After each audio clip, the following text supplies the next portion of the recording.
Hello students, मैं आज आपके सामने फिर एक क्वेश्चन लेके आऊँगा रोबोटिक्स क्वेश्चन नंबर 9। ठीक है। इसमें लिखा है in an interference experiment of light that separation between two slits is 0.2 mm।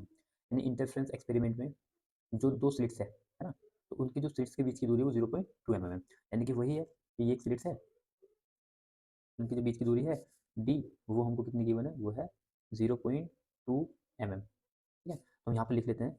तो डी है स्मॉल डी, वो है 0.2 इंटू में, अभी एम में लिखे है तो हम इसको मीटर में चेंज करेंगे तो 10 की बात 3 की मल्टीप्लाई करेंगे तो ये एम में आ जाएगा मीटर में। ठीक है ना। उसके बाद ये एक स्क्रीन है और इसमें लिखा हुआ है in the interference pattern formed by the light from the slits at the screen at a distance of 1 metre. और जो स्क्रीन है, स्क्रीन की जो डिस्टेंस है वो डी जो है वो 1 मीटर है। यहाँ पर हम डी लिखेंगे, कैपिटल डी जो है वो 1 मीटर है। ठीक है। उसके बाद find the wavelength of the light incident, तो जो लाइट इस पर इंसिडेंट होती है, ठीक है ना, एक एक पॉइंट पर, उसकी हम लोग क्या बतानी है, वेवलेंथ बतानी है। ठीक है। तो आप जानते हैं वेवलेंथ निकालने का फॉर्मूला क्या है। तो और एक चीज़ और यहाँ पर गिवन है, जो फ्रिंजेस है, width of the interference fringes, उसकी फ्रिंजेस की विड्थ कितनी है, 3 है। यहाँ पर जो विड्थ ऑफ फ्रिंजेस है, ठीक है ना, वाइड या ब्राइट, जो विड्थ है वो कितने दे रखी है, विथ 3 mm, और 3 mm को फिर से चेंज करेंगे इसमें मीटर में, तो 10 की पावर 3 मीटर हो जाएगा। ठीक है, इसमें हमने कन्वर्ट कर दिया। उसके बाद यही हमारे पास हाइट होती है, मतलब हाइट ऑफ डार्कनेस।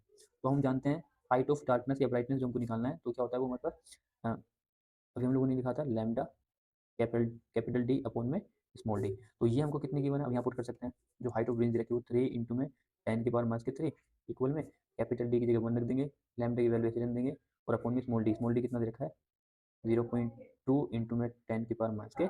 ठीक है, वी जाएगा इसकी मल्टीप्लाई में, तो 3 इंटू में 0.2 इंटू में 10 की पावर -3 और एक ही 10 की पावर -3 यहाँ से आ जाएगा, इक्वल में लैम्डा आ जाएगा। ठीक है, तो अगर हम यहाँ देखते हैं इसकी मल्टीप्लाई में करेंगे तो 0 पॉइंट कितना आएगा, 6 इंटू में 10 की पावर -3 इक्वल में लैम्डा हो जाएगा। अब हम क्या करते हैं, हमको यहाँ पर 10 बनाना है -10, तो हम इस पॉइंट को इधर की तरफ ले जाएंगे, राइट तरफ।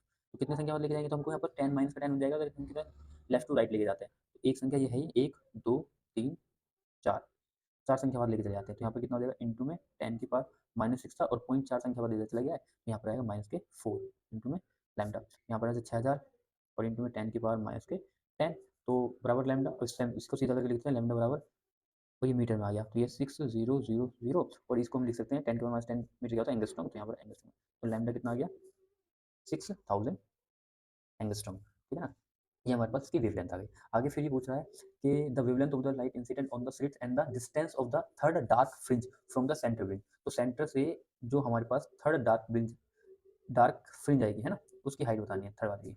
तो हम जानते हैं उसके लिए फिर हम क्या यूज करेंगे, तो distance of third dark fringe, उसके लिए फॉर्मूला क्या होता है, 2n-1 इंटू में अपॉन में 2 इंटू में, है ना, और कैपिटल डी लैम्डा अपॉन में स्मॉल डी। तो ये फॉर्मूला आपको याद रखना है। ठीक है, यहाँ पर हम निकालेंगे हाइट ऑफ थर्ड डार्कनेस, यहाँ पर वैल्यू पुट करके 2 इंटू में एन की जगह 3 -1 बटे में 2 इंटू में डार्कनेस डी का वन, कैपिटल डी का वन 1 इंटू में लैम्डा का वन कितना रखना है, 6000, और फिर ये मीटर में तो आप इसको चेंज करके एंगस्ट्रॉम में लिख लेना। ठीक है, 10 10 और नीचे कितना आने वाला है, डी का वन है 0.2 इंटू में 10 की पावर-3।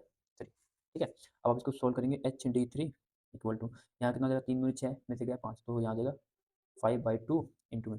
अब इसको सोल्व करते हैं, तो इसको सोल्व करने के लिए करके पॉइंट हटाते हैं और ऊपर 10 इंक्रीज कर देते हैं, और 10 की पावर-3 है, ये ऊपर जाकर प्लस हो जाएगी, तो आ जाएगा 6000 इंटू में 10 की पावर, ये ऊपर जाकर प्लस, तो 10 की पावर ये हो जाएगी +3, और ये जो पावर है ये ऐड हो जाएगी तो +1 हो जाएगी। ठीक है, और अपॉन में कितना चलेगा, 2 चलेगा। ठीक, तो H/3 इक्वल में कितना आ गया, अब इसको सोल्व करेंगे, इसको इससे काट देंगे तो कितना आएगा, 3000, और यहाँ से फिर इसको काटेंगे तो कितना आएगा, 1500। ठीक है ना, और इन दोनों को मल्टीप्लाई करेंगे तो 15 5 कितना होता है, 75। ठीक है, और 0 और इंटू में आ जाएगा, यहाँ पर कितना आने वाला है, 4, तो यहाँ 10 की पावर-6 आ जाएगा, यहाँ पर आएगा मीटर में। यहाँ H/3 जो आपको मिल जाएगा। अब क्या करते हैं, इस 3 पॉइंट को यहाँ 1 2 3, तो पॉइंट यहाँ से 10 को बाहर निकाले तो 7.5 इंटू में 10 की पावर-3 मीटर, और 10 की पावर 3 मीटर क्या होता है, मिलीमीटर, तो इसको हम लिखेंगे 7.5 मिलीमीटर। तो कितने आ गए, 7.5 मिलीमीटर हमारे पास हाइट आ चुकी है। ठीक है ना, तो थर्ड डार्क डार्क फ्रिंज है, उसकी जो सेंटर से जो हाइट होगी वो कितनी होगी, 7.5 मिलीमीटर। Thanks for watching.